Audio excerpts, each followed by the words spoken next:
Welcome everyone to a Red Bull prep game by Hera and Daniel. And I believe these are two players who are going to be at Red Bull Wololo Legacy in Heidelberg, Germany at the castle. So this should be an exciting game as these players prep for what is going to be the biggest tournament of any Age of Empires player's career. And in the red we have Daniel playing as Spanish. The map is enclosed. You can see each player starts on one side of this kind of little forest area. It's a little bit like Hideout. You don't have the walls, and this cannot be walled across, so you cannot completely protect your economy as you expand. There will always be a hole into the middle of it. Thus, you need military control, and that's kind of the idea with Empire Wars, right? Military, military, military. Playing Empire Wars, you're struggling. Here's a hint: make more army. All right. No, seriously though, focus on military in this game mode. Massively important. And so on the left-hand side, we have Daniel in the red as the Spanish, and playing in the blue, we have Hera playing as the Tatars. So the Tatars, great civ for this. The Spanish.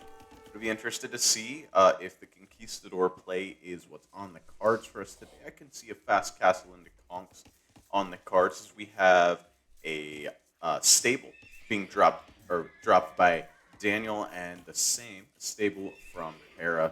So scouts for both players doing the same type of thing. Scouts for offense, spears for defense. Neither player able to find much value out of their attacks yet, but if you don't have the military, your opponent will find value.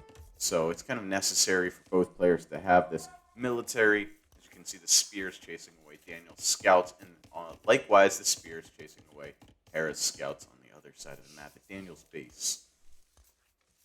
Both players just macroing. Lots of farms for both players. This is not great by Hera. Just about to get housed here, so having to drop houses along his wood line. You'd rather these houses be here, like you can see for Daniel, as he's pretty well walled up and can wall this up at any moment. Hera not quite so close to being walled up. And again, the scouts just being chased away by the pointy boys. And Daniel having invested quite a bit more into scouts here. I'm a little bit surprised Bloodlines is on the way. Hera's on the way to castle, and Daniel's really honing in on this feudal pressure with 10 feudal military. That's 6 scouts and 4 spearmen.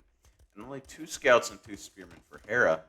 Even with this many scouts, I think it's going to be hard to find an awful lot of damage.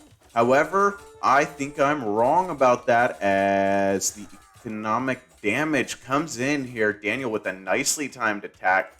3 villagers dead now for Hera. Daniel having lost none.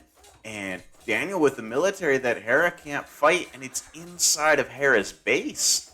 Nicely timed attack by Daniel here. But now the scouts being pushed away.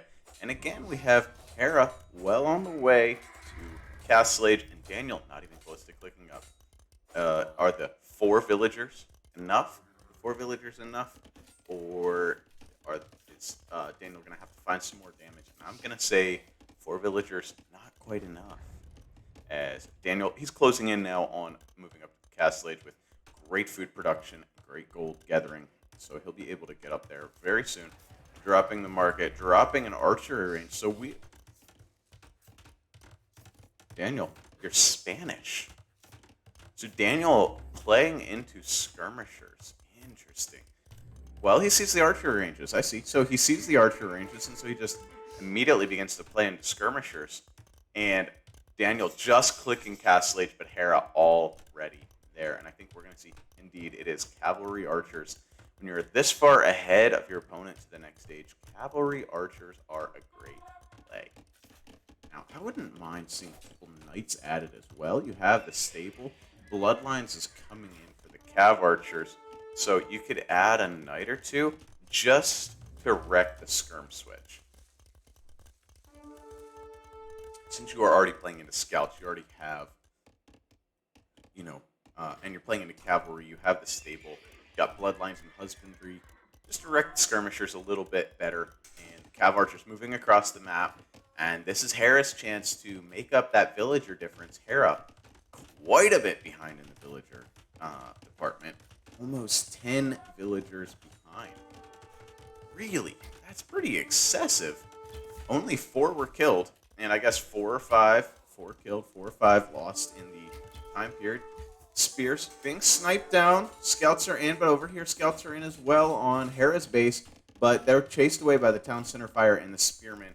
On the other side, the skirmishers are out chasing away the cav archers. These are castle age units versus feudal age units with castle age upgrades. Well, not castle age upgrades just yet. Very interesting to note that Hera does not have bodkin. Doesn't have any armor for these guys. So these skirmishers are so with the 3+1 range, they deal okay with the 4 versus the 4+1 range. Although accuracy is a bit of an issue. Only 1 additional range. Now bodkin already on the way in for Daniel. Daniel's going to get bodkin first, so the skirm switch very nicely done. This is a bit of a mess, and Hera looking at taking back that villager number and also wrecking the efficiency. You can see all the idle villagers standing around. About a third of Daniel's economy is just standing idle at the moment, as a tower had to be dropped as well. Cav archer pressure all over Daniel's base. But bodkin and elite skirm almost in. The armor's coming in. These cav archers on this type of a really close style map are going to have some trouble putting the hurt on the Spanish player. But Hera looking at catching up on the villager number, dropping second town center. But almost at the exact same time, Daniel himself drops a town center. He's got to protect this area of his base. The elite skirms are here. A few more villagers are going to die. A few more villagers are going to die. There's 1, and there's 2. 2 more villagers down, but the cav archer's running under the tower, under the skirmisher fire, taking a lot of damage. That's 3, 4, and GG. Daniel calls the GG. I would call that an early GG if we go back and look at what's going on. There's not any military difference, not any eco difference, and yeah, these cav archers are in your base, but I guess it's just the fact of playing Spanish into the Tatars. Daniel didn't like his chances, but the ecos are very similar. And if you get this town center up, which you will, you'll lose another villager or 2 and be about 3 to 4 villagers behind. But the army will be cleaned up from... Now, I guess there's a lot of cav archers back at home, and so these cav archer raids will be relentless, and Daniel knows that, but the skirmishers into, I don't know, whatever. These players know better than I do. Daniel calls the GG, feels like this isn't good practice anymore. Time to move on to another game. And going through the statistics, we can see Hera kind of dominated in most statistics and society. Daniel actually had the highest total number of villagers in APM. Hera, just a wildly fast player. Average APM 108. Well, I hope you enjoyed this quick little game showcasing what these players are prepping for. So on and close, be looking for the cav archers from Hera. Thanks for watching. I hope you enjoyed this video. See you in the next one.